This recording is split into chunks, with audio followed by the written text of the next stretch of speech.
Welcome back to How to Souls. My name is Rach and today we're covering a mage class guide on the Capra demon. So this is a boss that is tricky no matter your build, and the mage in particular, I'm afraid to say, is going to really struggle here more than most.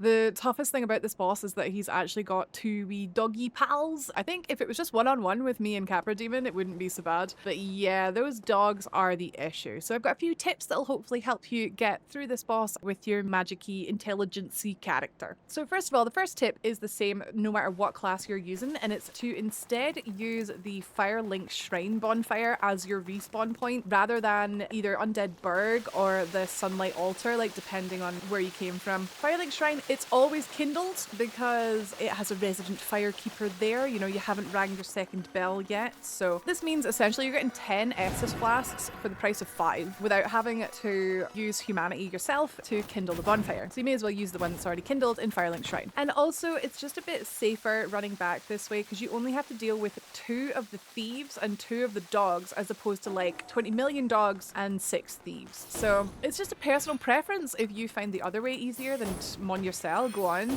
But I do recommend just taking the time to run back through, open the shortcut back to Firelink Shrine, rest there so that when/if you die, you'll respawn there and it's easier to get back. Okay, so we are back at the fog wall. I did take a couple of hits from the dogs and the thieves on the way, but that's cool because we have 10 Estus flasks, so it doesn't matter if we want to just use one, all good. I used a few soul arrows getting here. Sometimes it's easier to kill stuff than it is to run past it.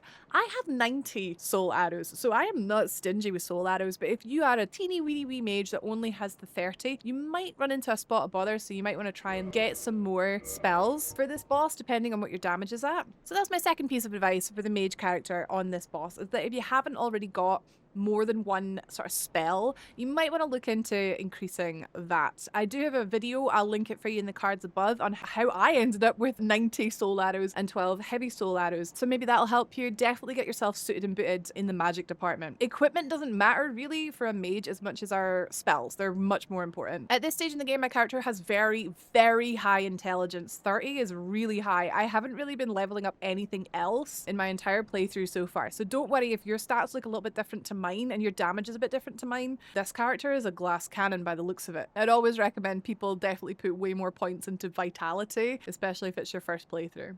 Equipment wise, I just have my standard sorcerer's catalyst. This is actually a pretty good catalyst. The way that staves work in this game, you do need a staff in order to cast magic, is that they have a magic adjust stat, which you can see here on the left hand side under attack. So that is actually the amount of damage that this staff will add to the spell. Depending on your staff, I actually only have 2 Sorcerer's Catalyst. I don't have other ones, but like different staves have different magic adjustment stats, and the Sorcerer's Catalyst is actually pretty good. That'll carry you through most of the game, actually, like at least midway, and it does have an A scaling in intelligence. So pretty good staff. If you're wondering where to find this staff and you didn't start as a sorcerer, but you're wanting to do a bit of magic now, there is one that you can get when you free Griggs here in the Lower Undead Burg. I do have a video on that too, so here's exactly how to do that if you haven't already. He's pretty good, you know, you want to free him anyway because he is where you'll get a bunch of your magic spells from as well, so definitely do that too. There's nothing really else of note under equipment. I do have a shield equipped, which I do think is my third piece of advice for this boss, is you might need a shield, a 100% physical damage reduction shield. This one here is the night shield. You can pick it up for free in the Undead Burg. Just do a bit of exploration if you haven't already. This is purely because the start of this fight can be the hardest part, easily. A mage will really struggle on the little doggies. There's 2 little dogs, they like to jump around and they're very hard to hit. So what I quite like to do is I will block a hit and then I'll get into position and then I'll attack back with my soul arrow. We're probably not really going to be using heavy soul arrow, especially not on the dogs because it takes a long time to cast. We're going to use just soul arrow just because it's nice and quick. Each dog should die in 1 hit. If it takes more than 1 hit for you, don't panic. Like I said, my stats are really high. So that's the plan. We're going to go in, we're going to block, we're going to try and misdirect the dogs into thinking we're going to go one way, but we're actually going to nip around the other side. This is just a little tactic I quite like to do to avoid getting pinned up against the wall. The tactic of using the stairs works for literally any class, so we're going to go ahead and go up the stairs and try and funnel these dogs so we can take them down one by one before drawing our attention to the Capra demon. If we get overwhelmed at the top of the stairs, we're just simply going to drop down and sort of kite everyone around in a circle Stuff takes time to drop down after you, so you can use those precious seconds to sort of orientate yourself and then get around the bottom of the stairs again. As you can see here, I'm sort of showing you what not to do.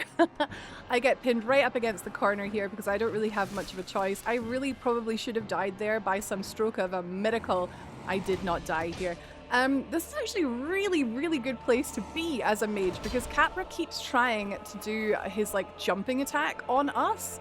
Let's just hang around here for a minute and see if it's like a reliable thing because I've never done this before and it seems like it's working really well. Oh my god, we've broken his AI. Oh my god, so he thinks he can hit us from there and he can. This is legit. Wow, I was just gonna recommend the tried and tested method, but guys, I think we've discovered like the best way to do this as a mage. The dogs are tricky, but the Capra is giving us no bother at all. Right, let's see here. If he goes up the stairs and then tries to do a jump attack, let's see if we've truly broken his AI. I think we have. Oh man. Okay, so here's the strat, guys. Heavy soul arrow and just heckin' go for it. It does take a long time to cast, so make sure you're gonna hit him. You don't want to waste casts. Oh my god, we're not wasting any casts. Look at that flippin' damage. As you can see here, it's not totally foolproof. Just as he jumps, just shield up just in case he is able to get us. We're gonna make sure we're like right in this corner.